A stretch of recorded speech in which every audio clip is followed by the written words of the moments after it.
Introduction to monetary and fiscal policies. तो ये जो मॉनेटरी और फिस्कल पॉलिसी का टॉपिक है ये बहुत डिटेल में है, ये अपने आप में दोनों वाइड टॉपिक्स हैं। बट इस सीरीज में अभी हम देखेंगे कि introduction and some general terms and concepts related to these two. फिर इनको बाद में इन डिटेल इनके बारे में डिस्कशन होगा।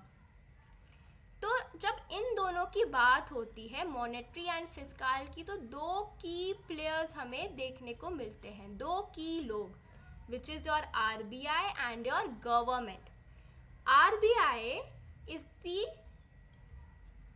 It maintains the treasure of state. तो अगर क्वेश्चन आता है कि who maintains treasure of state, सरकार का खजाना कौन संभालता है, तो इट इज योर आरबीआई।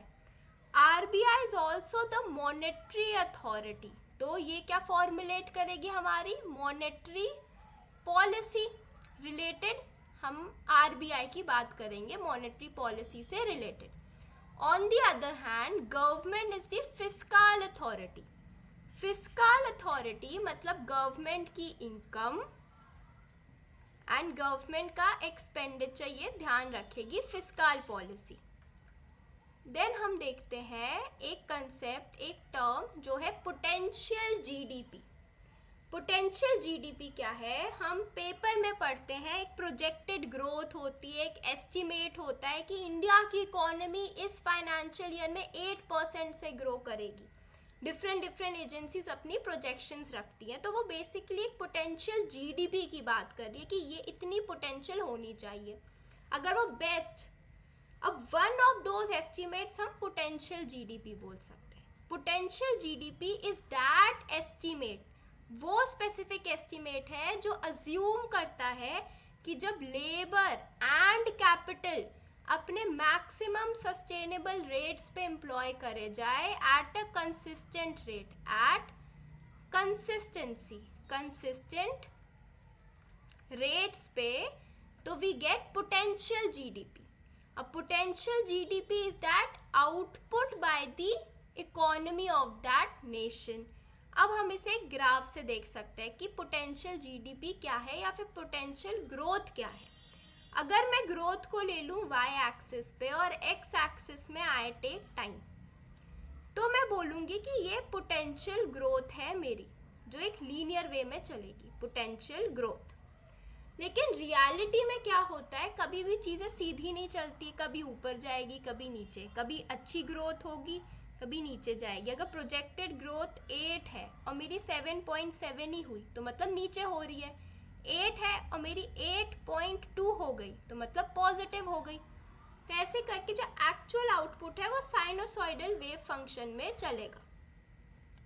इसके बाद हम एक फॉर्मूला बोल सकते हैं कि हम जो देखते हैं इन रियलिटी वो है actual minus potential. Means in दोनों के बीच में जो गैप है, जो ब्लू लाइन और ग्रीन कर्व के बीच में ये गैप है, तो गैप पॉजिटिव हो सकता है, गैप ये नेगेटिव भी हो सकता है। तो मतलब जो हम आउटपुट एक्सपीरियंस करेंगे वो पॉजिटिव में होगा, कब, जब एक्चुअल आउटपुट ज़्यादा होगा पोटेंशियल आउटपुट से। यही आउटपुट एक्सपीरियंस नेगेटिव भी हो सकता है जब पोटेंशियल आउटपुट ज़्यादा होगा एक्चुअल आउटपुट से, क्योंकि we are subtracting potential output from actual output, right. इसके बाद हम देखते हैं क्या फैक्टर्स हो सकते हैं जिससे हम पोटेंशियल जीडीपी इफेक्ट हो जाती है, हमें पोटेंशियल जीडीपी नहीं मिल पाती।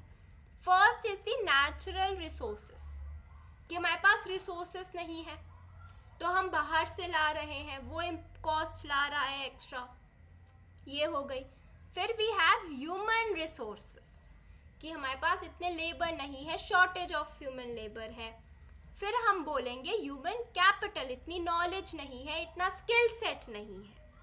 उसके बाद वी कैन से कि इंफ्रास्ट्रक्चर में हम लैक कर रहे हैं, capacity utilisation of an organisation, savings क्या होती है, फ्यूचर एक्सपेंडिचर। तो फ्यूचर में हमें एक्सपेंडिचर तब कर पाएंगे ज़्यादा जब सेविंग्स अच्छी होंगी, तो सेविंग्स नहीं है। फिर टेक्नोलॉजी नहीं है तो एफिशिएंटली काम नहीं होगा, या फिर प्रॉपर यूटिलाइजेशन ऑफ रिसोर्सेस नहीं होगा। फिर अगर ये सब है, लेकिन अगर डिमांड ही नहीं है इकोनॉमी में, डिमांड बाय द पीपल, वो कैसे आएगी? परचेजिंग पावर ऑफ पीपल, तब लोग खरीदें। फिर आता है स्टेबिलिटी, की stability in terms of economic and political stability, इन दोनों में स्टेबिलिटी होना जरूरी है। देन हम देखेंगे why can't we achieve this potential GDP। अब ये why का हम अभी देख चुके हैं, हमने देखा कि ये सब नीडेड है, फैक्टर्स जो इफेक्ट करेंगे। अब इन्हीं फैक्टर्स में सब नेगेटिव होगा, मतलब मेरे पास सेविंग्स नहीं है, मेरे पास ह्यूमन कैपिटल नहीं है, मेरे पास कैपेसिटी यूटिलाइजेशन नहीं है, तो मेरी ये पोटेंशियल जीडीपी नहीं आ पाएगी। जैसे इंक्रीजिंग पॉवर्टी होगा तो लोगों में डिमांड नहीं आएगी, परचेजिंग पावर, लोगों की परचेजिंग पावर डिक्रीज होगी। लो R&D होगा तो टेक्नोलॉजी कैसे बनेगी, रिसर्च एंड डेवलपमेंट कम होगा। तो स्लो टेक्नोलॉजिकल प्रोग्रेस होगा तो अभी के टाइम में मैं अपने रिसोर्सेस यूज नहीं कर पाऊंगी। पुअर पॉलिसी होगा, गवर्नमेंट सपोर्ट ढंग से नहीं होगा, सो इवन इफ मैं कुछ फ्रंट्स पे लैक करते हैं, मेरे पास नेचुरल रिसोर्सेस नहीं है बट गवर्नमेंट सपोर्ट है, तो मुझे सब्सिडीज मिलेगी, गवर्नमेंट मुझे हेल्प करेगी।